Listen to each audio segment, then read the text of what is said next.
Sheila UK and ABE TV bring you The New Woman.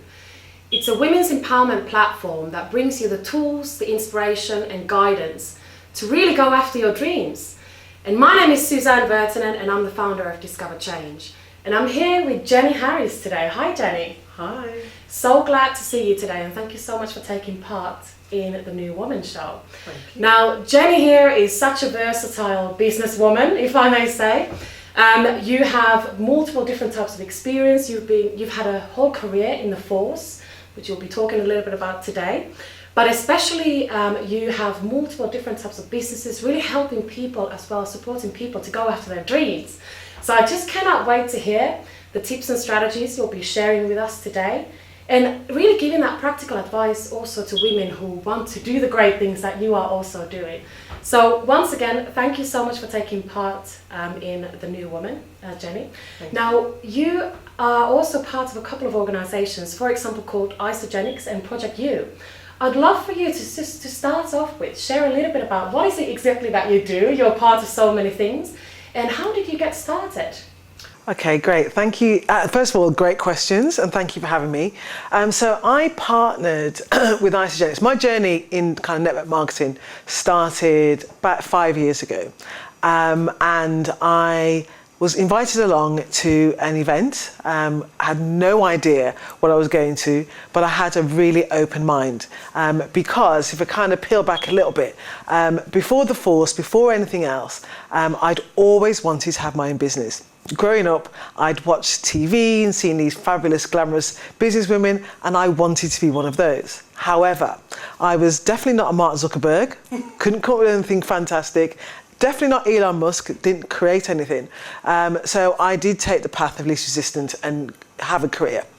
But as I was coming towards the end of my career, I knew that dream had never gone away.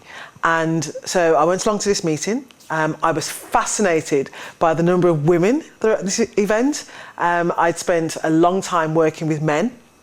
So it was great to see the energy around women, how many women, how excited they were. So I thought, well, what is this? So I sat, listened to this presentation and made the decision there and then that even though that company at the time wasn't the right company for me, I knew that business model suited my personality to perfection. So I then went up about to find a company that suited me. The first one was a makeup and skincare company. And that was my first kind of foot in the door of the model of network marketing. So it was incredible. I had a great time.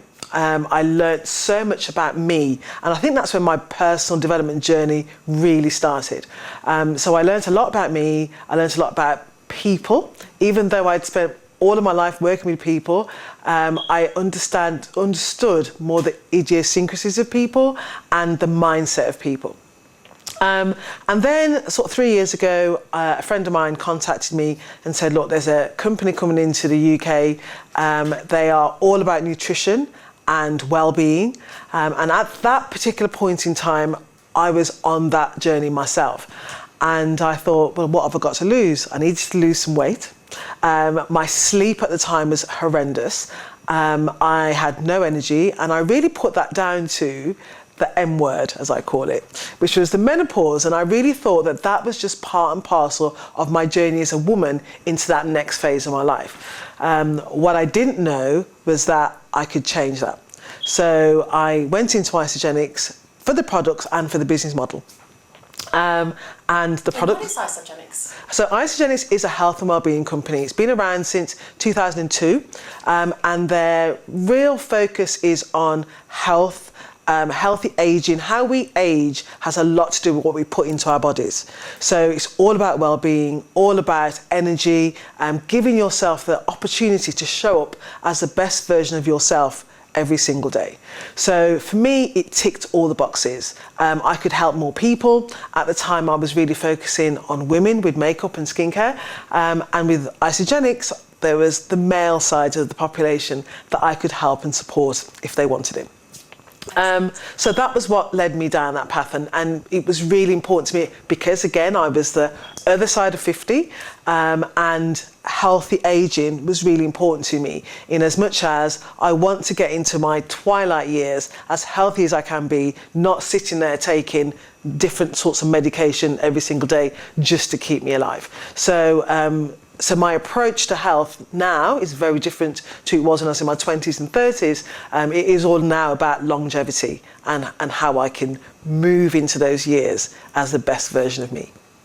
Wow, that's amazing. Thank you so much for sharing, Jenny. Now, that's been quite a journey then. You've done quite a lot of things, and it's interesting that you say there that when you started, it was exactly the right time to join, for example, that one particular company. I myself have been part of many different types of network marketing organizations. They're fantastic. Mm-hmm. Really give people opportunities to grow, help each other, cut the middleman out, isn't it, as well?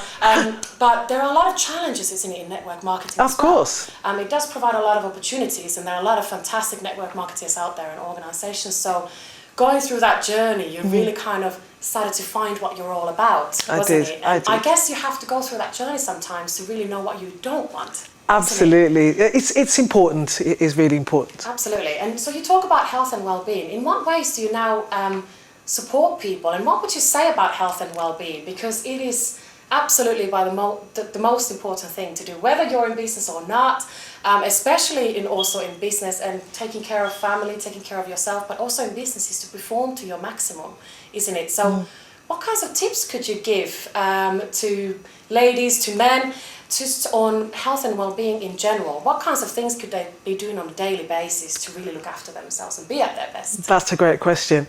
We are, as everyone knows, we're in the middle of a global pandemic. And so health is at the forefront of everybody's mind. And it should be. It shouldn't take a pandemic to put your health at the forefront of your mind. However, that's where we are at the moment. And in terms of our health, what we put into our bodies matter. Food is not just about how good it tastes or, we're hungry, let's just shove that into our mouth. It's about understanding that your food is actually medicine for your body, and it helps your body to repair itself on a daily basis. So we talk about cravings. Let's just talk about cravings, like sugar cravings in particular, or any kind of craving. Our body is a really sophisticated machine, and it sends you messages to tell you when something's either right or when something's wrong. And in terms of cravings, your body is asking you for something. So it's not saying, I'm hungry, because I was having a conversation with the lady who just did my makeup, and we were talking about, when you eat fast food, within a very short space of time, you feel hungry again. And it's not because your belly is empty, it's because your body is saying, what you've just put in didn't nourish me, I need more. So, it can't say to you, I want some vitamin K or I need some more zinc. What it does, it sends you a message saying, I'm hungry. But because we don't understand and we don't get educated around nutrition, we get educated around diet and deprivation. That's what we get educated. And people just get sick and tired of hearing that messaging. People get told, what don't eat, don't do that, don't do this. And they don't really understand why. So, simple things like drinking water, on a daily basis. People say the messaging around water for years has been to keep yourself hydrated.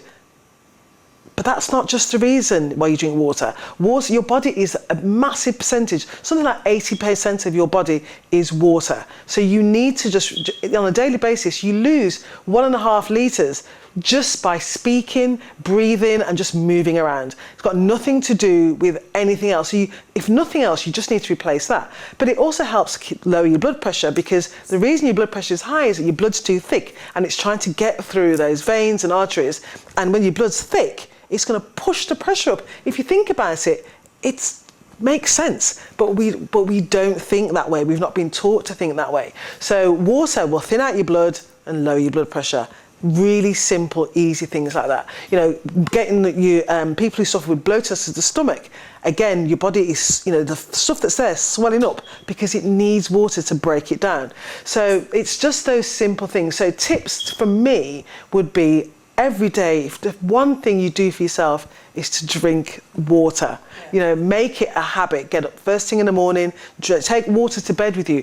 And it doesn't have to be ice cold water, because if you drink ice cold water, the body then has to work to warm it up, to then deal with it. So your water should be room temperature. So I always advise my clients, when you go to bed at night, take a half a litre bottle of water with you, have it next to you when you wake up in the morning. Drink that first thing.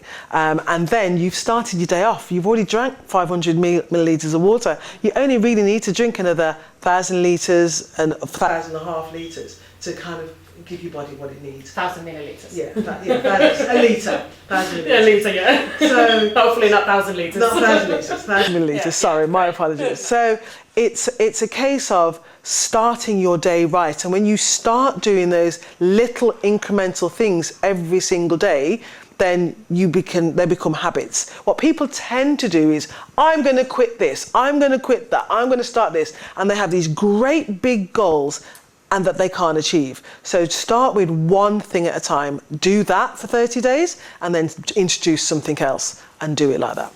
Thank you so much. That makes perfect sense. And I think what you just said there as well is that there is a lot of miseducation about dieting, about nutrition, and what you said there is so crucial. And although it kind of they are the things that we should be learning at school, but so often it's not the case. No. So often we don't get the basics right, and if people don't get the basics right, then it's really hard to move to the next level, isn't it? Mm-hmm.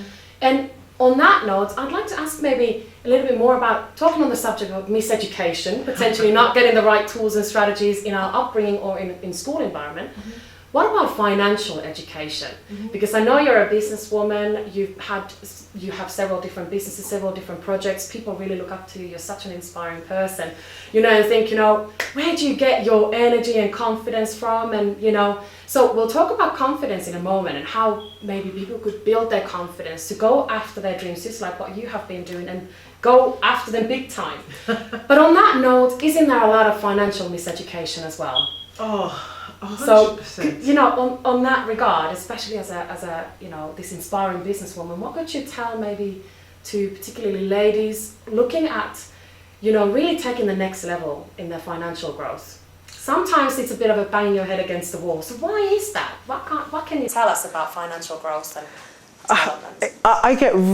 It's a great question, and I'm really happy to talk about this because women, I don't know why, and it's not the same for men, don't like talking about money. They don't like asking for more money. They don't like, they seem to think that there's something wrong with you if you say, I want more money. And I don't understand it. I have to say, in my past life, I was probably one of those women because you kind of brought up with it. It's society says the money is for the men, whether it's done deliberately or not.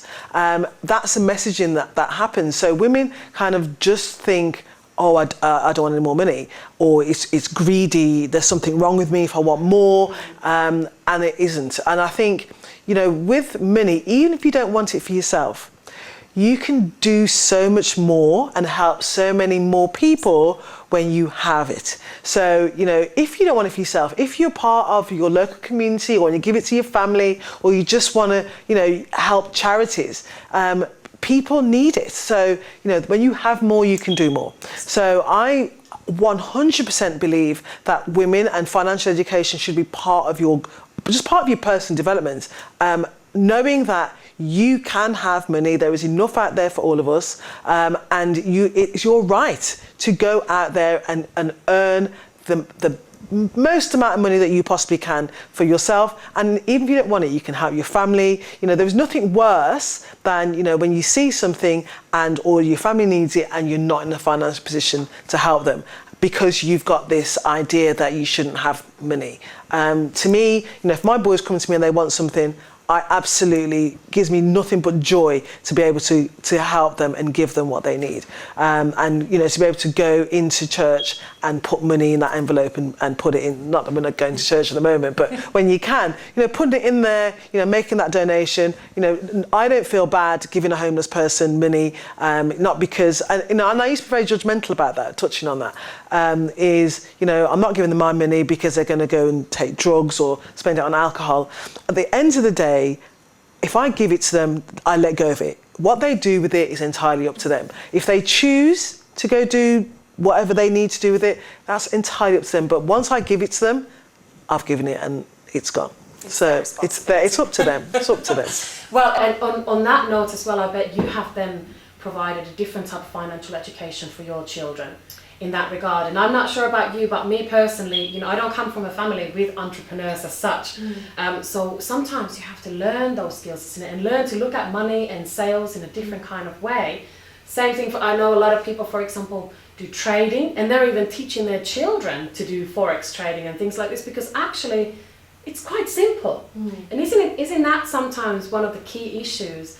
Women can tend to overcomplicate it, really overthink, and sometimes they take that money and those sales and negotiations really seriously, take them personally.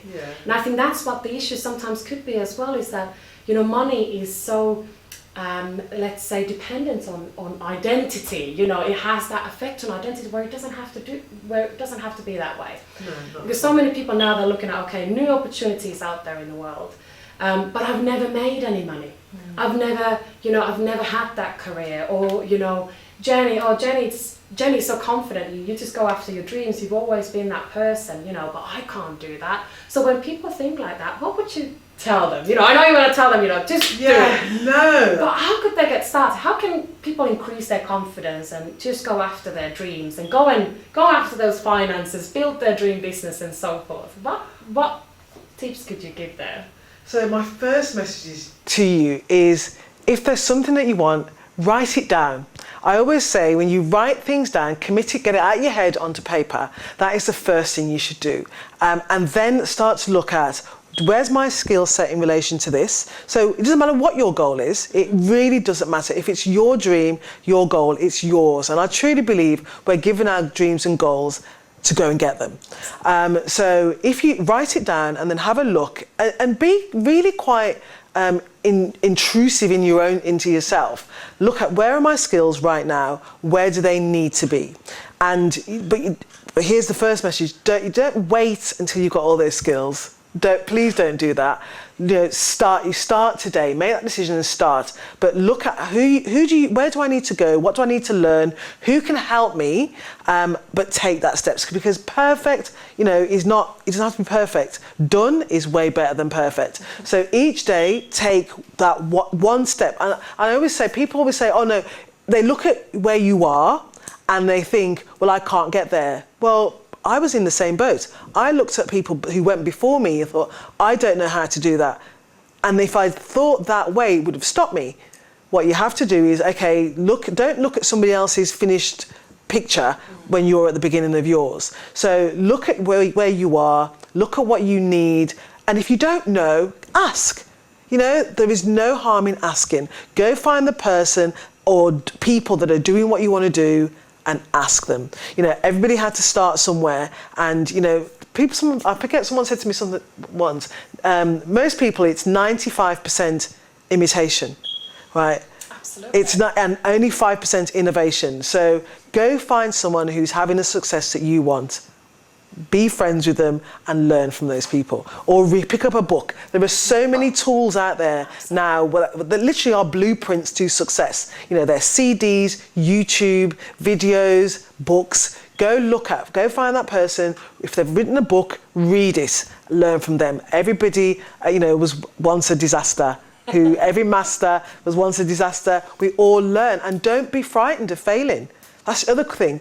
Don't be frightened of failing. You know, fail your way to success. Doesn't matter if you fall down 10 times, pick yourself up the 11th time and keep going. Because if you just lie down and play dead, then it's over. And you will never, ever know what success you could have had if you just quit at the first obstacle.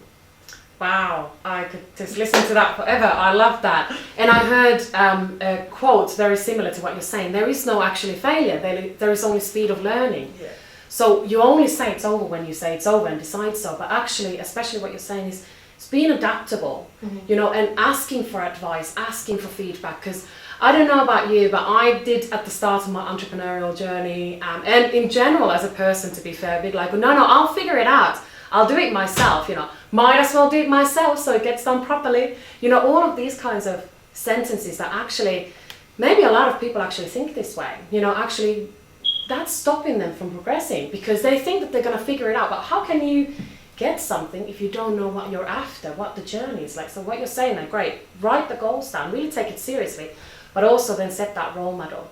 And look up to them and imitate. I love that 95% imitation and 5% innovation. That's a great point. I'm definitely going to use that because I'm personally all about innovation. But just like what you said there, is actually set a role model and do what they are doing. Read the books, invest in yourself, and really take your personal development seriously because no one is going to do it for you. Success leaves clues. Yeah. You know, success leaves clues. Those people that have walked that path and gone to success, why would you just disregard what they've done? Why not learn from those people? I'm not saying that you can't have your own personalities because we're all different. You know, you're you, I'm me. We can have this, be on the same journey, have the same success, but we're different people. So you will have your own innate style that you will, you know, use to get you to where you want to get to. But the basics have been laid out for you, so just follow those. And I would love to then hear who has been a role model for you. You know, who have you looked up to? Because I mean, the amount of things that you've achieved and done and inspiring people, supporting people, literally, you've got a massive following, so you're making a big impact. So I'm sure, well, I don't know, but were you always this confident and always this radiant? And I'm sure you were, but you know, what was that journey like for you in terms of who was that role model and what did you do? Oh my gosh, that is a huge question. Have I always been confident? No. That in a nutshell, it's learnt behaviour, and it's facing your fears and just getting on with it, and understanding that fear is you projecting something that might not even happen. So you've thrown yourself into the future and dreamt up this thing that's going to happen to you, and you haven't even got there. So understanding that fear is there to protect you. We are only born frightened of two things. That's loud noises and falling. Those are the only two things that we are born frightened of. Everything else is learned. So, you know, if we have learnt to be afraid of spiders, you know, if we find a spider, we've learnt to be afraid of them. You know, somebody around us when we were little has gone, oh, and then suddenly we've picked that up and now we're scared of it. So it's understanding that two things, falling and loud noises, are the only two things we're frightened of. But also understanding that your fear is there to keep you safe. So your brain is wired to keep you safe. So, you know, keep you in that little box, in that comfort zone. And it's your job to step out of that space and step into those things that, yes, they might be frightening to you at that time. But trust me, when you've done them, you think, oh my God, I can't believe I did that. So, you know, like, you know, sitting in front of a camera, it's not my best space, but I understand that in order to convey a message, you have to get there. So even when your knees are knocking and you feel a bit nervous, you know, you must take on that challenge and you must step forward. So in terms of confidence, no. Have I always been confident? No. Have I learned it by getting around confident people? Absolutely. Have I worked on myself really, really hard in the last sort of 5-6 years? Yes, I have. And, you know, your confidence comes, and it's like a building block. Every time you achieve something, that's another layer of confidence that you've built in. And so just go after those incremental little things, and each time you're kind of like, oh my gosh, I did that.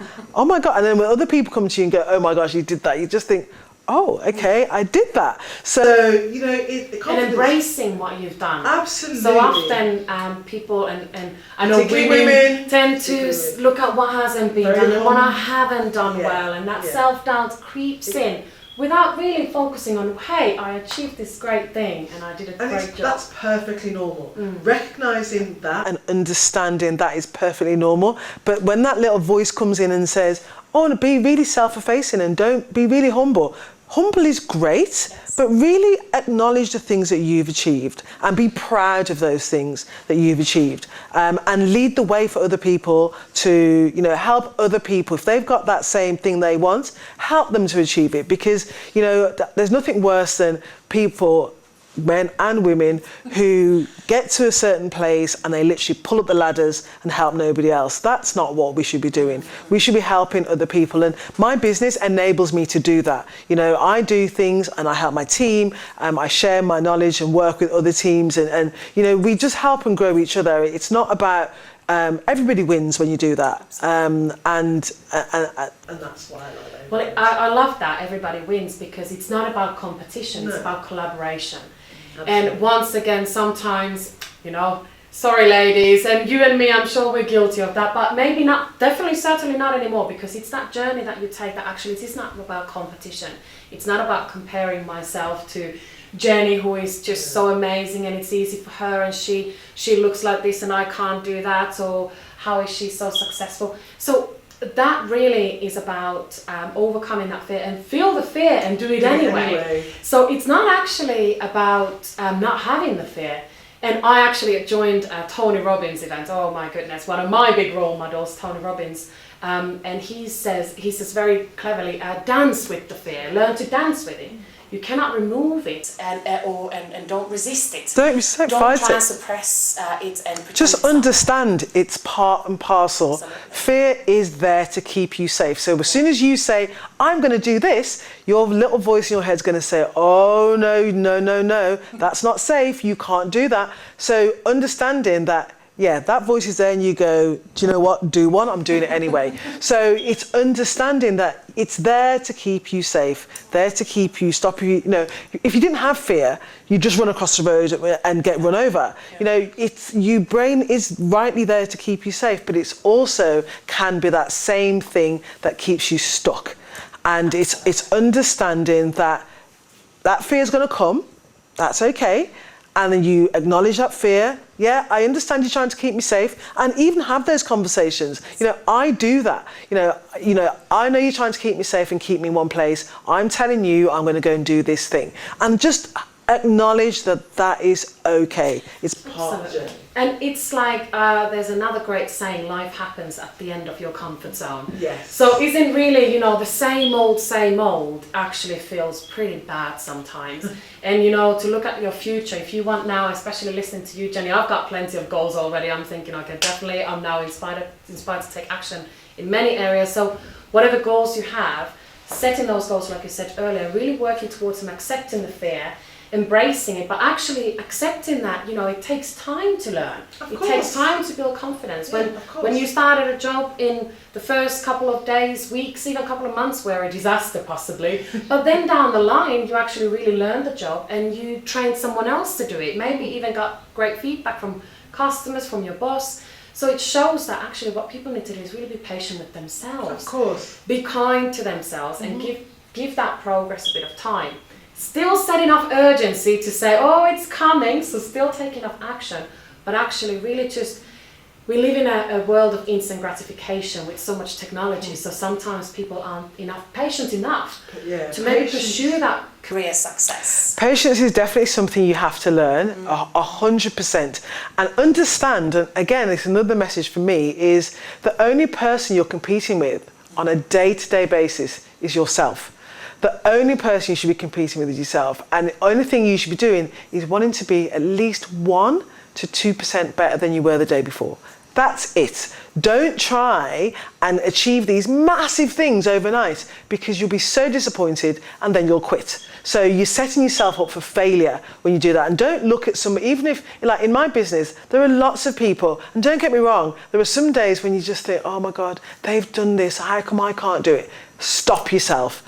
As soon as you find yourself saying that, slap your hands, stop yourself, literally snap yourself out of it and go, right, okay, no, this is me, this is my journey, these are my goals.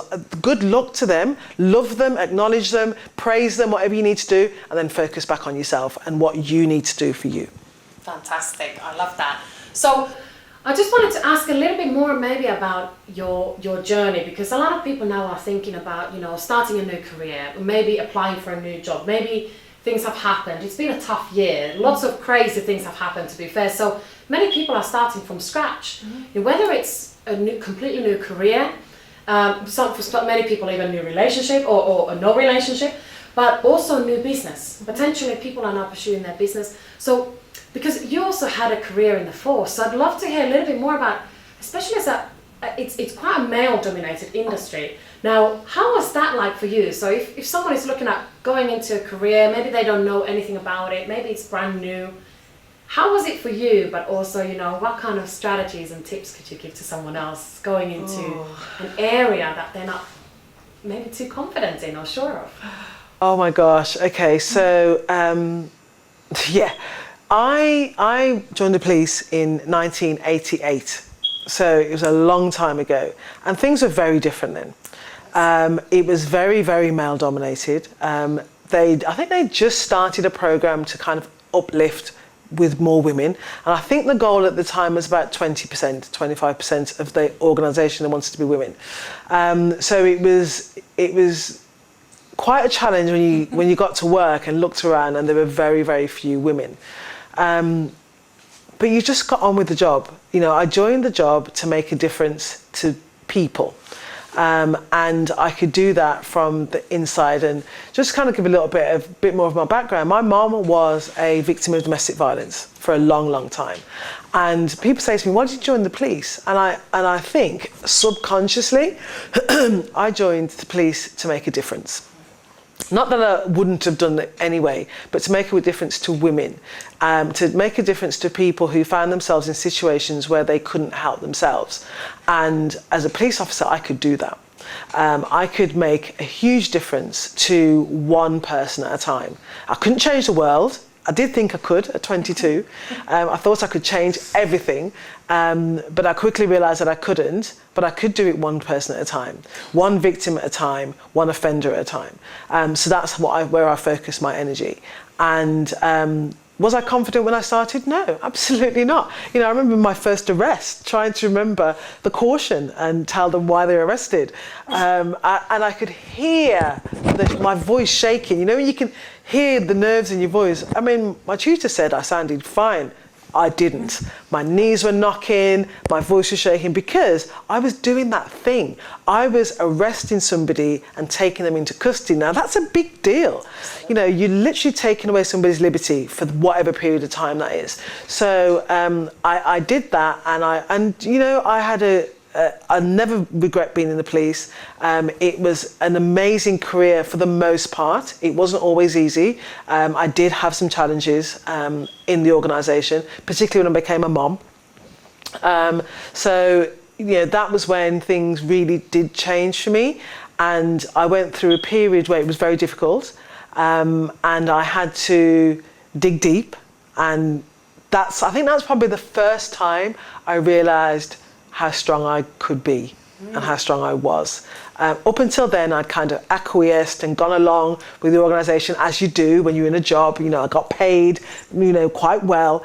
And but when I became a mum, my mindset changed, and went from being a career to it was a job. You know, it paid my bills. My priority then was my children.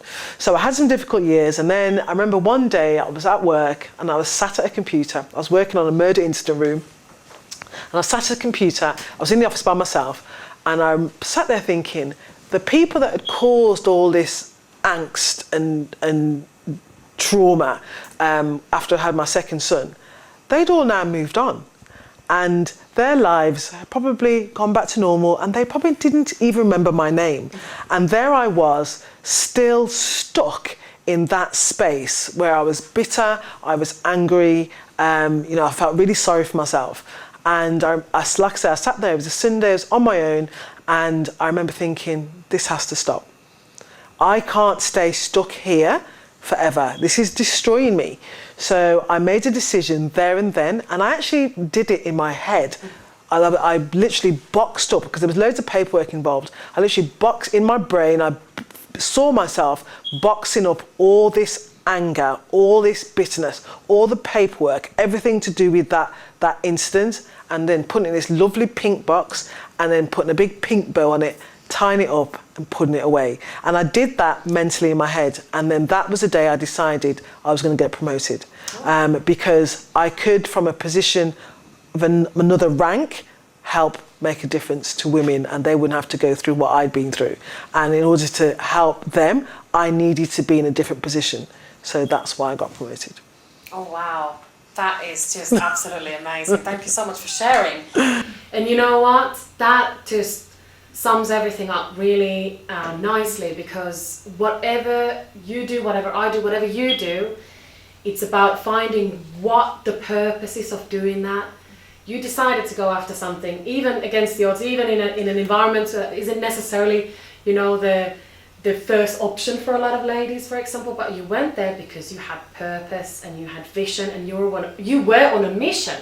Like you described there, that I was on a mission because I had experienced these things, seen these things, that now it's time to make a difference.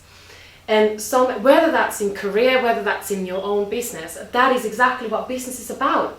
So many ladies say, well, I'm not a business person, all I want to do is I just love helping people. Well, that's what business is about. Business is about helping people. Business is about giving them value, communicating that value effectively.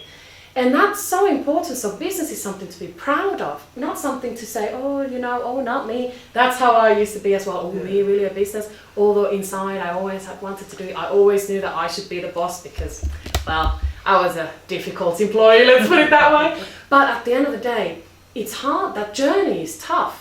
But what keeps you on that journey is the mission. So actually now, how you've converted that mission into so many different types of businesses. You're helping people with their well-being, with their mindset, with their businesses. So you provide so many different types of support.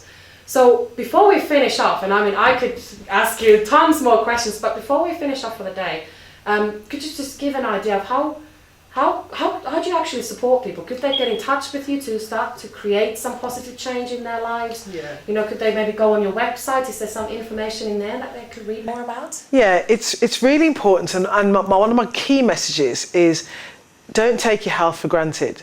We're very, very fortunate in the UK that we have the NHS, and most people, and we get it free at the point when we need it.